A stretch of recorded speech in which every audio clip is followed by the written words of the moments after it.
Tere tulemast! Selles analüüsis süveneme ühte Euroopa praeguse aja kõige teravamasse teemasse, milleks on linnade segregatsioon ja rändepoliitika konfliktid. Ja me teeme seda läbi Liina Salujõe põhjaliku 2016. aasta uurimuse, mis heidab kogu sellele keerulisele pildile täiesti uut valgust. Niisiis, millest me räägime? Kõigepealt vaatame teooriat, et saada aru, mis asi see segregatsioon üldse on. Siis sukeldume kahe linna, Berliini ja Stockholmi näidetesse. Sealt edasi liigume juba suuremale areenile, vaadates riikide ja Euroopa Liidu vahelist konflikti. Ja lõpuks, mis on selle kõige tagajärjed meile kõigile? Enne kui me Berliini ja Stockholmi täravatele läheme, peame korraks selgeks tegema paar põhimõistet. Need on justkui tööriistad, mida Salujõe oma analüüsis kasutab ja need aitavad meil mõista, miks asjad on nii, nagu nad on. Esimene neist on ruumilise ebasobivuse hüpotees. Kõlab keeruliselt, aga mõte on tegelikult lihtne. Kujutage ette, et inimesed elavad linna ühes servas, aga töökohad, kuhu nad saaksid minna, asuvad hoopis teises servas. See füüsiline vahemaa, see ei ole lihtsalt ebamugavus, see loob nõiaringi, kus töö leidmine on raske, mis omakorda viib isolatsiooni ja vaesuseni. Ja teine oluline idee on territoriaalne stigmatiseerimine. See läheb veelgi sügavamale. Asi pole enam ainult kilomeetrites, vaid maines. Kui mingi linnaosa saab endale külge halva kuulsuse sildi, hakkab see mõjutama kõiki, kes seal elavad. See on nagu nähtamatu müür, mis teeb töö leidmise või isegi sotsiaalse suhtluse palju keerulisemaks. Inimesed on justkui lõksus oma enda kodukoha maines. Okei, teooria on selge. Lähme nüüd esimese näite juurde ja vaatame, kuidas see päriselus välja näeb. Alustame Berliinist. See on linn, mida tuntakse oma mitmekesisuse poolest, aga Salujõe andmed näitavad, et sealne lõhe kogukondade vahel läheb aina sügavamaks. Mida siis Salujõe andmed meile Berliini kohta tegelikult räägivad? Pilt on üsna mõtlema panev. See näitab selgelt, kuidas linn on jagunemas ja kuidas erinevad kogukonnad üksteisest eemale triivivad. Ja siin on üks väga kõnekas number, 0.52. See on nii nimetatud dissimilarity index Neuköllni linnaosas. Mida see tähendab? Mõelge nii, ideaalselt integreerunud linnas oleks see number 0, aga 0.52 tähendab, et üle poole selle piirkonna sisserännanud taustaga elanikest peaksid kolima kuhugi mujale, et saavutada ühtlane jaotus üle linna. See on ikka tohutult kõrge näitaja. Ja see pole lihtsalt kuiv statistika. Selle numbri taga on päris inimeste elud.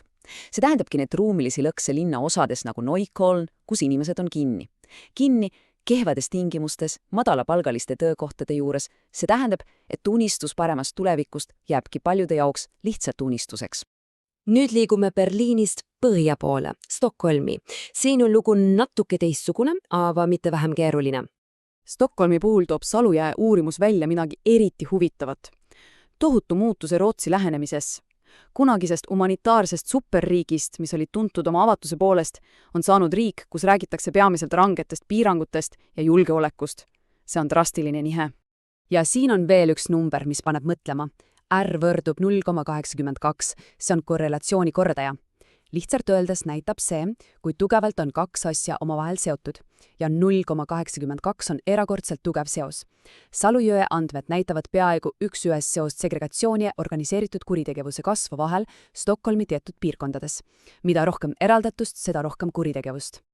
Ja sellel poliitilisel muutustel on olnud väga konkreetsed tagajärged. Segregatsioon süvened, tööpuudus on kõrge ja mis kõige muret tekitavam, on tekkinud niinimetatud paralleelühiskonnad. Salujõe analüüs toobki välja karmi tõe. Kui integratsioon ebaõnnestub, ei teki mitte ainult sotsiaalsed probleemid, vaid see loob ka väga viljaka pinnase kuritegevusele. Olgu, suumime nüüd linnade tasandilt välja ja vaatame suuremat pilti. Konflikti, mis käib liikmesriikide ja Euroopa Liidu enda vahel. See Viktor Orbani tsütaat võtab olukorra päris hästi kokku. Aga Salujõe uurimus rõhutab, et see pole lihtsalt retoorika. See on tegelikult väga süsteemne vastuseis ja otsene väljakutse Euroopa Liidu ühisele valitsemisele. Ja nagu näha, ei ole Ungari selles vastuseisus üksi. Moodustunud on terve plokk riike, kes seavad kahtluse alla Euroopa Liidu ühtse rändepoliitika. See pole enam üksikute riikide mure, vaid sügav ideoloogiline lõhe, mis jookseb läbi Euroopa. Ja see poliitiline vastaseis, mis saab alguse just nendest samadest probleemidest linnades, toob kaasa väga reaalsed ja tõsised tagajärgi kogu Euroopa Liidule. Üks tagajärg ongi see, mida Salujõe nimetab kindluse Euroopa tõusuks. Ja see pole ainult poliitiline loosung. Me näeme seda oma silmaga, oma tänavatel. Usalduse asemel on hirm ja see muutub füüsiliselt meie ühisruumi. mõelge näiteks betoonibarikaadidele jõuluturgude ümber. Salujõe nimetab seda ruumiliseks semiootikaks. See on märkide keel. Need tükked pole lihtsalt turvameetmed, need on sümbolid, mis ütlevad meile, et me ei tunne enda enam turvaliselt ja et usaldus on kadumas. See on hirm, mis on valatud betooni. Ja lisaks sellele on konfliktil ka tohutu rahaline mõõde.